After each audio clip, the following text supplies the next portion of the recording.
ഓഹരി വിറ്റഴിക്കൽ ലക്ഷ്യം കൈവരിക്കാൻ ലൈഫ് ഇൻഷുറൻസ് കോർപ്പറേഷൻ ഓഫ് ഇന്ത്യയുടെ കൂടുതൽ ഓഹരികൾ വിറ്റഴിക്കുവാൻ ഒരുങ്ങുകയാണ് കേന്ദ്ര സർക്കാർ.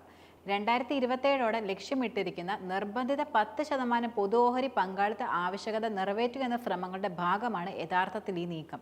വിപണി അനുകൂലമാക്കുന്ന മുറയ്ക്ക് LICയുടെ 2-3% ഓഹരികൾ വിറ്റഴിക്കാനാണ് നീക്കമെന്നാണ് റിപ്പോർട്ടുകൾ സൂചിപ്പിക്കുന്നത്. വിപണി സാഹചര്യങ്ങൾക്ക് അനുസൃതമായി ഇൻഷുറൻസ് കമ്പനിയിലെ ഓഹരി പങ്കാളിത്തത്തിന്റെ മൂല്യം പരമാവധിയാക്കാൻ കേന്ദ്രം കൂടുതൽ ലക്ഷ്യമിടുകയും ചെയ്യുന്നുണ്ട്. വരാനിരിക്കുന്ന സാമ്പത്തിക വർഷത്തിൽ ഒറ്റത്തവണയായി ഓഹരി വിൽപ്പനയ്ക്ക് പകരമായി ഒന്നിലധികം ചെറിയ ഘടകങ്ങളായി വിൽപ്പന നടത്തുവാനാണ് നിലവിലെ തീരുമാനമെന്നത്. LIC ഓഹരികളുടെ മൂല്യം പരമാവധിയാക്കാൻ സർക്കാർ ആഗ്രഹിക്കുകയും ചെയ്യുന്നുണ്ട്.